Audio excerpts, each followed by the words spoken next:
From the corner of Keystone, South Lancaster Studios, this is Dallas Sports Talk Radio. Welcome back, everyone.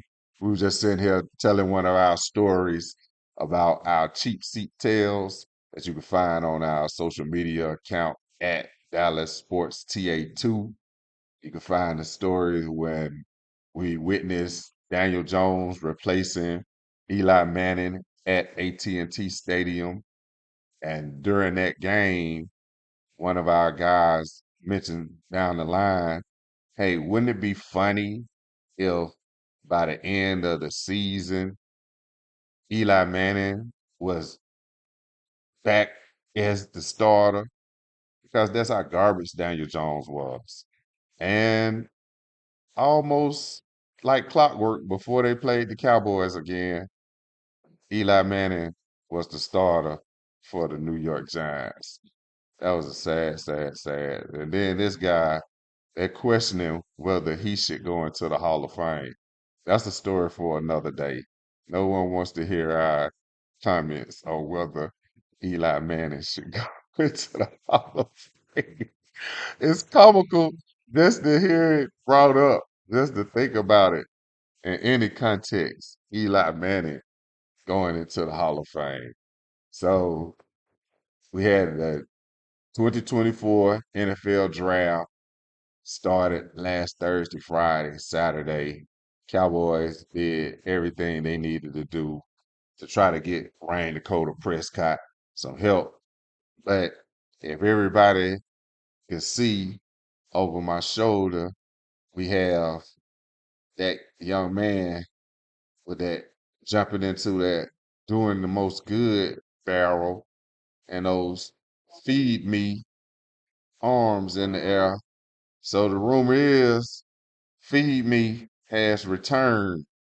And like we were just telling y'all last week before the draft, where we were talking about Big Mac's promise, and that's my son's friend, and how terrible of a coaching decision to allow Zeke to get away, and you end up bringing them back for the same money that you said was insulting when you allowed him to leave in the first place. That shows that even Jerry Jones makes terrible business decisions sometimes. So we're not gonna sit up here and make it seem like everything is all rosy when it comes to the Joneses. But one thing they did do that was smart, if not only to ignite the fan base, you bringing back Mike McCarthy. You just lost Kellen Moore season prior. You just lost Dan Quinn this season. Now you bring back Zeke because you give the people something to be excited about. You didn't sign a running back in the draft. You brought in more offensive line help, which these guys are gonna need. That's what he's saying. It was funny when Zeke was here, everybody was saying, why was Zeke still a running back starting in the NFL? He doesn't seem to have this, he doesn't seem to have that. Well, the way we were seeing it, the way that offensive line blocked sometimes and was sporadic to be 100% sometimes, it was amazing that he got the yards that he got. Already was slowing down through the injury because he didn't want to take himself out. It was the pride. He had nagging injuries that he never allowed himself to heal from. And so it just compounded and compounded and age caught up. So last year probably was just a wake up when he got let go and was able to go to New England. Got to go up there for a year and see how they do it different. It's just okay. Maybe I could take some of this championship desire back down to Dallas and see if Mr. Jones be willing to bring me back for like $3 million. They already owe me 70 million. So, another 3 million, nothing to add. You don't have to sign a big name running back. I can be the big name running back. I'm in the backfield with a guy who's familiar with me. And even if I have lost a step or two, Ryan Dakota Prescott is comfortable in the pocket when he sees 21 blocking for him. He wasn't comfortable in the pocket when he see a linebacker run over Tony Pollard and almost break his leg again. So last season, that's my son's hashtag. That's my son's friend at Dallas Sports TA2. The enemies were out. Checkers. COVID coaching blunders. That was us. Cowboys haters camp. That was us. Claiming Cowboys as dependents 2022. That was us. We all those hashtags blew up on social media just because we were telling the truth that Mike McCarthy did not come down to Dallas with the best interest of the fans at heart. Came down here to get paid and make it look like, hey, if we luck up and get close to a championship, I could tell them I tried. Man, get out of here. The best thing that happened was Zeke coming back to help save this man's job.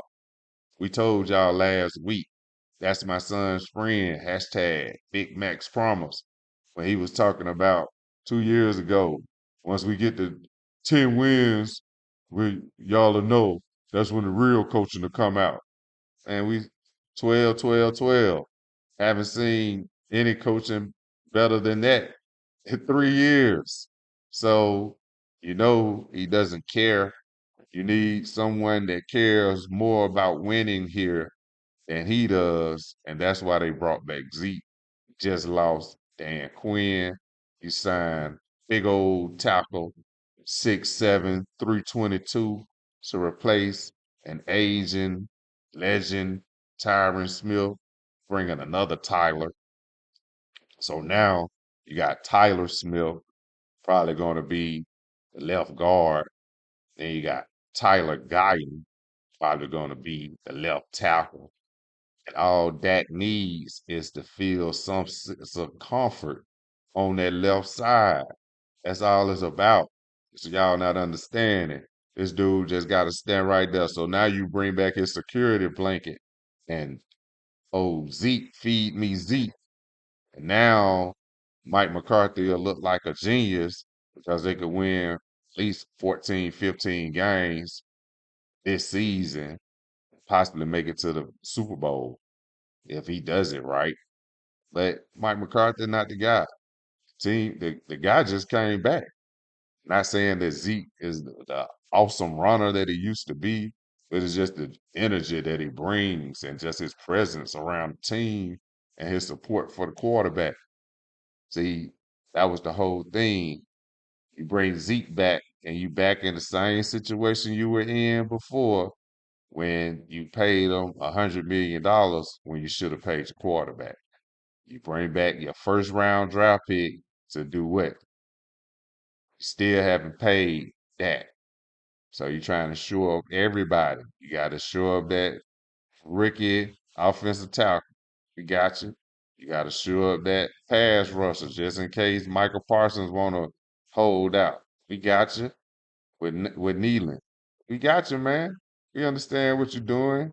And you got to you already solidified that cornerback because Trayvon Diggs coming back. So now did we get the Diggs on that one? Yeah.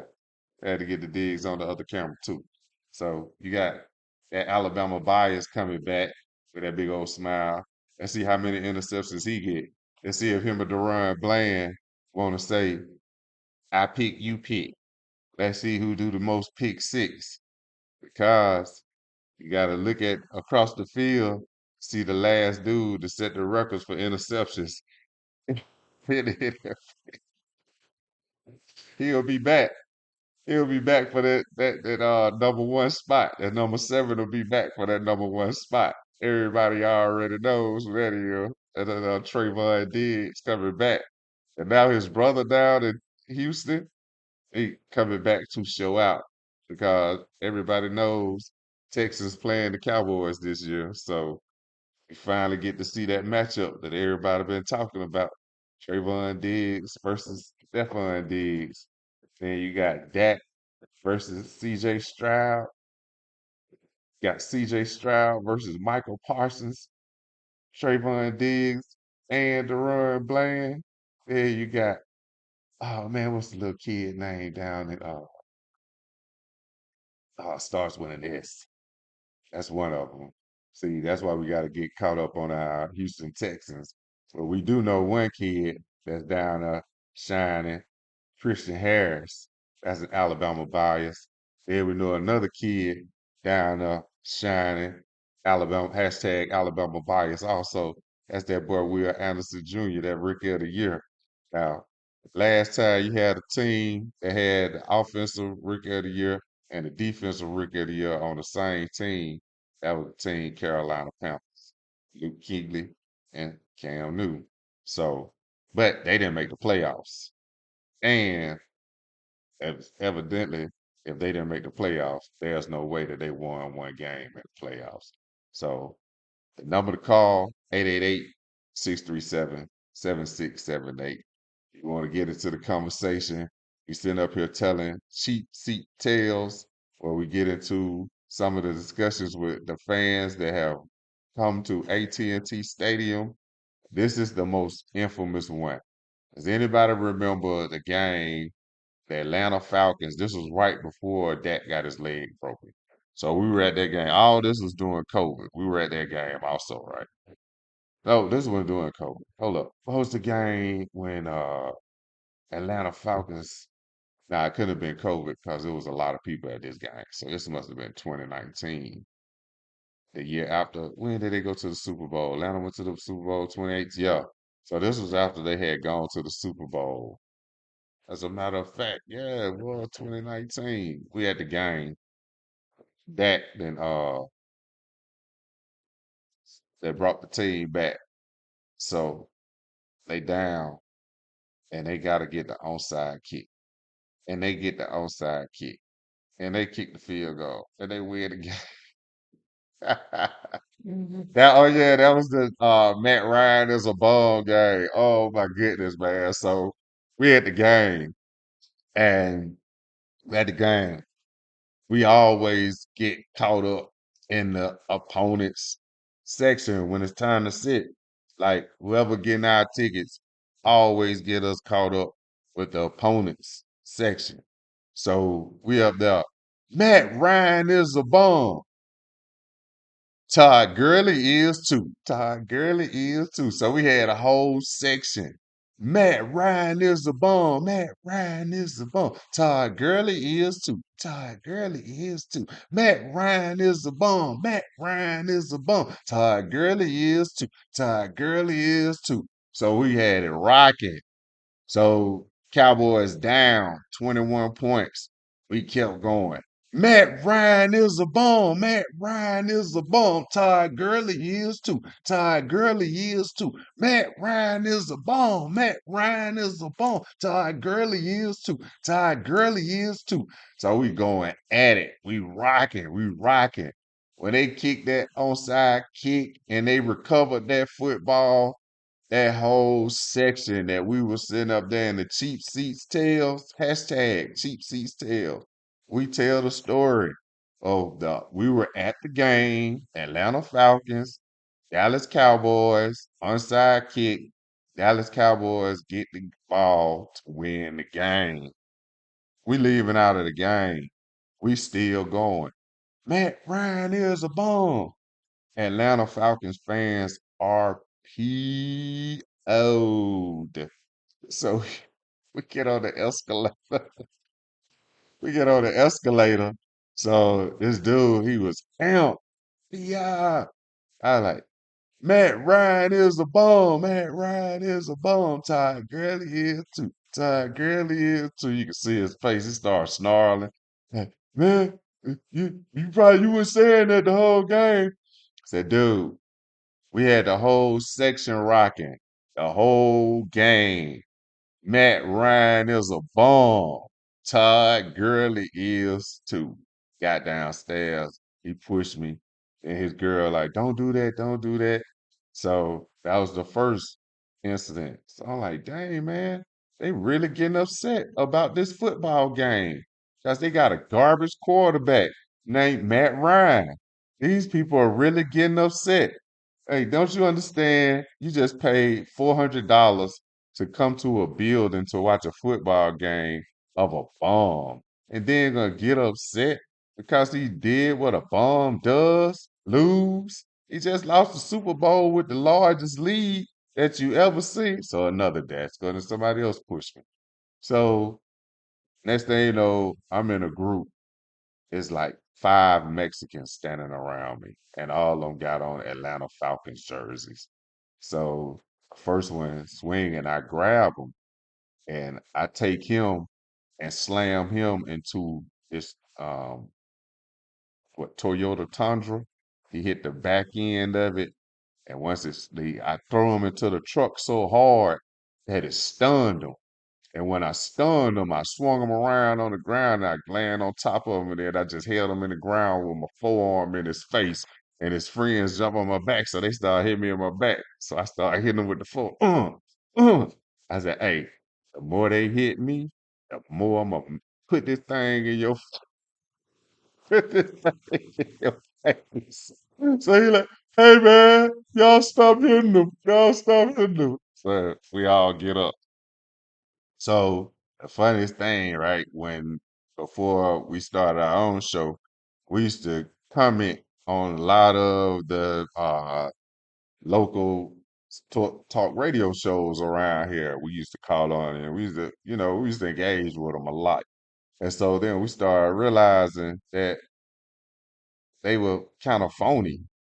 You know, they there's only two or three that we've met that were real, but few of them kind of phony, and they try to make it seem like because they had worked around the NFL that they supposed to have some type of better sports opinion than someone who doesn't work around the NFL.